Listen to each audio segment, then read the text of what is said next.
अवधूत चिंतन श्री गुरुदेव दत्त श्री स्वामी समर्थ। आपल्या यूट्यूब चॅनलमध्ये तुम्हा सर्वांचं मनापासून खूप खूप स्वागत आहे। आज आपण स्वामी चरित्र सारामृतच्या 11, 21 किंवा 108 पारायणे कसे करायचे ते पाहणार आहोत। स्वामी चरित्र पारायण घरात केल्याने घरातील अडीअडचणी दूर होतात। जसे की नवरा बायकोमध्ये भांडणे, मुलांचे प्रश्न, संतती होत नाही, घरात पैसा टिकत नाही, धंद्यात अजिबात यश नाही किंवा स्वतःचे घर होत नाही, असे बरेच प्रश्न आहेत।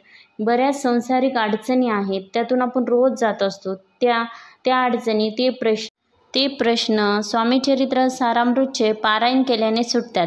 तुम्ही जर 108 पारायणे केले तर तुमची इच्छा लवकरच पूर्ण होते आणि ह्याचे फळ नक्कीच मिळते। फक्त करून पहा, स्वामी आपल्याला याचे फळ लगेच देतात। कोणतीही सेवा केली तरी स्वामी आपल्याला त्याचं फळ देतातच। आता तुम्हाला स्वामी चरित्राचे 21 अध्यायाचा ग्रंथ लागणार आहे। स्वामी चरित्र सारामृतचे पारायण करायला तुमच्या इच्छेनुसार तुम्ही 11 पारायणे करू शकता, 21 पारायणे किंवा 51 पारायणे देखील तुम्ही करू शकता। तुम्हाला किती पारायणे करायचे आहेत ही तुमच्या सोयीनुसार, इच्छेनुसार तुम्ही ठरवायचं आहे। पण मी सांगेन तुम्ही 108 पारायणे करून पहा, याचा बऱ्याच जणांना अनुभव आलेला आहे आणि 108 पारायणे केल्याच्या नंतर तुमची जी काही इच्छा असेल ती नक्कीच पूर्ण होते। अनुभव घेऊन पहा। आता तुम्हाला 108 पारायणे करायचे असले तर रोज तुम्हाला 21 अध्याय वाचावे लागतात।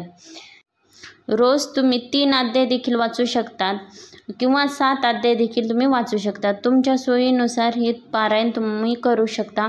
पारायण तुम्हाला एकाच जागी बसून करायचे आहे आणि वाचनाचा टाईम कोणताही ठेवू शकता, काहीच हरकत नाही। फक्त दुपारी 12 ते 12:30 या वेळेस वाचू नका।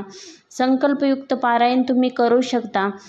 संकल्प तुम्हाला पहिल्याच दिवशी सोडायचा आहे, रोज रोज संकल्प सोडायची गरज नाही। पारायण करण्याआधी 11 माळी जप व 1 वेळा तारक मंत्र तुम्हाला म्हणायचा आहे व नंतरच आपल्याला अध्याय वाचायला बसायचं आहे। शक्यतो पारायण करत असताना मांसाहार करूच नका, कारण हाच एक मोठा नियम आहे। स्वामी चरित्र सारामृतचे पारायण करताना मांसाहार करायचा नाही।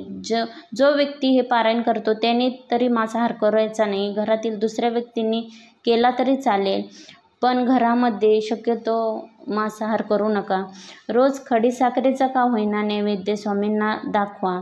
शेवटी पुरणपोळी किंवा काहीतरी गोड, तुमच्या गोड काहीतरी करा, शिरा, खीर, काहीही करू शकता, तसं काहीच नाही।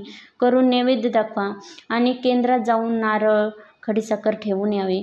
आपली इच्छा स्वामींना सांगावी व आपल्या पारायणाची सांगता करावी। आता या दरम्यान तुम्हाला मासिक पाळी आली तर, म्हणजे तुम्ही 108 पारायणे जर करत असाल तर तुम्हाला मासिक पाळी येणारच आहे। मासिक पाळीचे 5 दिवस पाळा व नंतर तुमचे कितवे पारायण चालू होते त्याच्या पुढचे पारायण करून घ्या। म्हणजे तुम्हाला सुरुवातीपासून पारायण नाही करायचे, 5 दिवस गॅप घेऊन तेच पारायण तुम्हाला कंटिन्यू करायचे आहे। तुमचे जर 10वं पारायण चालू असताना तुम्हाला मासिक पाळी आली तर मासिक पाळीच्या नंतर तुम्हाला 11वं पारायण करायचं आहे, पहिल्यापासून करायची गरज नाही। व्हिडिओ आवडला असल्यास तर व्हिडिओला लाईक आणि चॅनलला सबस्क्राईब नक्की करा। धन्यवाद।